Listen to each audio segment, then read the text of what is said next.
Hello everyone. BA first year political science second paper. हम लोग पहले पढ़ रहे थे मौलिक अधिकार किसे कहते हैं। तो वे अधिकार जो व्यक्ति के लिए मौलिक रूप से जरूरी हैं, इसलिए हमारे भारतीय संविधान द्वारा भारतीय नागरिकों को दिए गए हैं। तो हमने इससे पहले वीडियो में 5 मौलिक अधिकार पढ़े थे, जिनमें समानता का अधिकार, स्वतंत्रता का अधिकार, शोषण के विरुद्ध अधिकार, शिक्षा का अधिकार और धार्मिक स्वतंत्रता का अधिकार पढ़ा था। ये हमारा मौलिक अधिकारों पे 4th वीडियो है, जिसमें हमारा 6 जो संवैधानिक उपचारों का अधिकार है वो रह गया था, जिसे हम इस वीडियो में कंप्लीट करेंगे। संवैधानिक उपचारों का अधिकार नाम से ही क्लियर है कि संवैधानिक, इसमें कोई व्यवस्था की गई है जिससे कि हमारे इससे पहले जो मौलिक अधिकार दिए गए थे वो सुरक्षित रहे। संवैधानिक उपचारों का अधिकार के अंतर्गत सर्वोच्च न्यायालय और उच्च न्यायालय को यह अधिकार है कि वो अगर व्यक्ति के मौलिक अधिकारों का उल्लंघन हो तो वो रिट दायर कर सकती है, आदेश दे सकती है अपने से निम्न न्यायालयों को और किसी पदाधिकारी को या राज्य सरकार को या जो भी किसी व्यक्ति के मौलिक अधिकारों का उल्लंघन कर रहा हो। सॉरी। मौलिक अधिकारों के रक्षा के लिए इस संविधान का इस संवैधानिक उपचारों के अधिकार का प्रावधान किया गया है। अगर हमारे भारतीय संविधान से ये संवैधानिक उपचारों का अधिकार अगर हटा दिया जाए तो हमारे इससे पहले जो मौलिक अधिकार दिए गए थे उनकी कोई उपयोगिता नहीं रह जाती है। चूंकि हमारे जो मौलिक अधिकार हैं उनके रक्षा के लिए ही ये अधिकार बनाया गया है कि हमारे जो 5 मौलिक अधिकार हमें मिले हैं उन अधिकारों को सुरक्षित रखने के लिए न्यायालय को शक्ति दी गई है। संवैधानिक उपचारों के अधिकार के अंतर्गत मौलिक अधिकारों की सुरक्षा के लिए सर्वोच्च न्यायालय व उच्च न्यायालय को रिट जारी करने का अधिकार प्राप्त होता है। रिट रिट होता है लेख या कहें ऑर्डर, आदेश, जो कि न्यायालय तब जारी करता है जब किसी के मौलिक अधिकारों का उल्लंघन किया जा रहा हो। तो इस तरीके से हम देखते हैं कि उच्च न्यायालय व सर्वोच्च न्यायालय को मौलिक अधिकारों का संरक्षक नियुक्त किया जाता है। अनुच्छेद 32 के द्वारा सर्वोच्च न्यायालय 5 प्रकार की रिट जारी करता है और अनुच्छेद 226 के अंतर्गत उच्च न्यायालय रिट जारी करता है। तो 5 प्रकार की रिट जारी करते हैं, जो रिट इस प्रकार है। पहली है बंदी प्रत्यक्षीकरण लेख। बंदी प्रत्यक्षीकरण लेख के अंतर्गत सर्वोच्च न्यायालय या उच्च न्यायालय एक लेख जारी करता है जिसमें कि अगर किसी व्यक्ति को गिरफ्तार किया गया है या नजरबंद किया गया है तो 24 घंटे के भीतर उसे किसी न्यायालय के समक्ष प्रस्तुत किया जाए, ताकि न्यायाधीश ये देखे कि उसकी गिरफ्तारी कानूनी तौर से सही है या नहीं, उसे गैरकानूनी तरीके से नजरबंद तो नहीं किया गया है, या उसकी जो गिरफ्तार किया गया है उसका जो कारण है वो उचित है या अनुचित।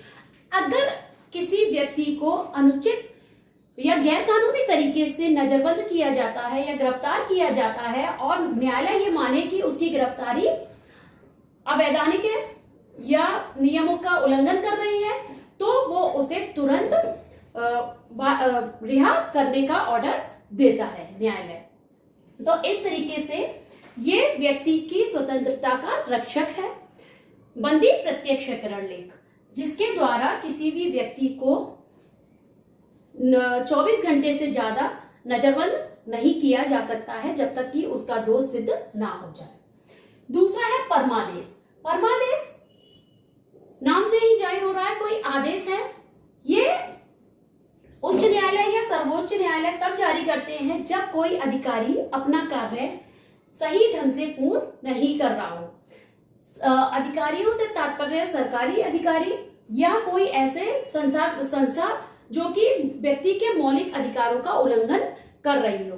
तो अगर ऐसा देखा जाता है कि किसी भी संस्था या किसी अधिकारी के द्वारा अपने कार्यों का निर्वहन कानूनी रूप से नहीं किया जा रहा या कहीं किसी के मौलिक अधिकारों का उल्लंघन किया जा रहा है, तो न्यायालय परमादेश लेख रिट जारी करता है, जिसके अंतर्गत वो संबंधित संस्था व अधिकारी को अपने कार्य को कानूनी रूप से करने का आदेश देते हैं।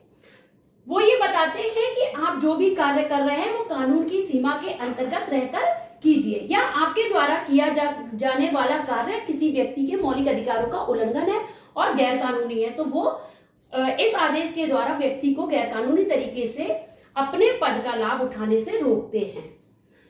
तीसरा हमारा है प्रतिबंध लेख।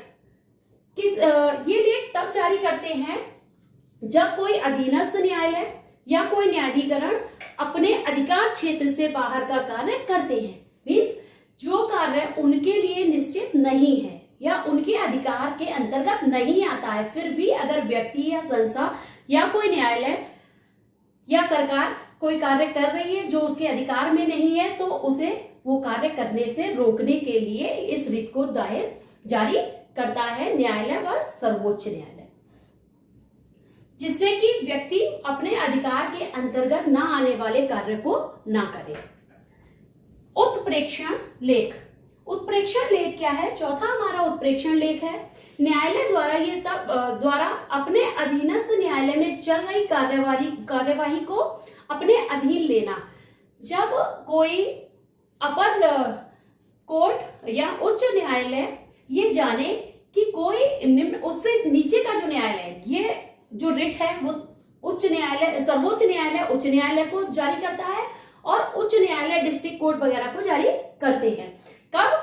जब वो देखें कि वहां कोई भी जो केस हैं वो बहुत दिनों से लंबित हैं, बहुत दिनों से उन पे कोई कार्रवाई नहीं की जा रही है, और जब वो चाहे कि वो उन्हें अपने समक्ष अपने अधीन ले ले, अपने अधिकार में ले ले, तो वो अपने से नीचे वाले न्यायालयों में चल रही कार्यवाही को वहां रोकने का आदेश देते हैं और उन कार्यवाही को अपने अंतर्गत अपने अधिकार में ले लेते हैं, जिससे कि मौलिक अधिकारों की रक्षा हो सके। पांचवा हमारा है अधिकार प्रक्षा लेख। अधिकार प्रक्षा लेख वो लेख है जिसके अंतर्गत कोई भी अधिकारी जो गैर कानूनी तरीके से जिसने पद प्राप्त किया गया है उसे उसकी जांच करने के लिए न्यायालय जारी करता है, या किसी व्यक्ति को उस कार्य करने से रोकने के लिए जिसे करने के लिए वह कानूनी तौर पर योग्य नहीं है। मीन्स कोई व्यक्ति अपने अधिकार का गलत प्रयोग कर रहा है और जिसके लिए वो कानूनी तौर से नहीं बना है, उस कार्य को वो करता है, तो अधिकार प्रक्षा लेख के द्वारा न्यायालय या सुप्रीम कोर्ट, हाई कोर्ट उससे जवाब तलब ले सकते हैं, पूछ सकते हैं कि आप ये कार्य किस अधिकार से कर रहे हैं, और उसको उस कार्य को करने से रोकते हैं, या उसके द्वारा किए जाने वाले कार्य की जांच करते हैं कि उसके द्वारा जो कार्य किए जा रहे हैं वो आधिकारिक तौर पे उन कार्य को करने के योग्य है या नहीं। तो इस तरीके से ये 5 प्रकार के लेख सर्वोच्च न्यायालय और उच्च न्यायालय जारी करते हैं, जिनके द्वारा हमारे मौलिक अधिकार जो हमें पहले दिए गए हैं उनकी रक्षा की जाए। ये जो संवैधानिक उपचारों का अधिकार है आर्टिकल 32 के तहत, ये हमारे संविधान में अपना महत्वपूर्ण स्थान रखता है, चूंकि इतना इम्पोर्टेंट है कि अगर इसे हटा दिया जाए तो हमारे जो आगे मौलिक अधिकार दिए गए हैं वो अपने आप से उनका महत्व कम हो जाएगा। तो इसके महत्व को देखते हुए डॉक्टर भीमराव अंबेडकर ने भारतीय संविधान की आत्मा ही हमारे आर्टिकल 32 को बोला है संवैधानिक उपचारों का अधिकार। तो ये था हमारे मौलिक अधिकार का 6वां अधिकार, जो हमें इसलिए दिया गया है क्योंकि हमें जो पहले अधिकार मिले हैं उनकी रक्षा की जा सके। तो इसके साथ ही हमारा मौलिक अधिकार का चैप्टर समाप्त होता है। धन्यवाद।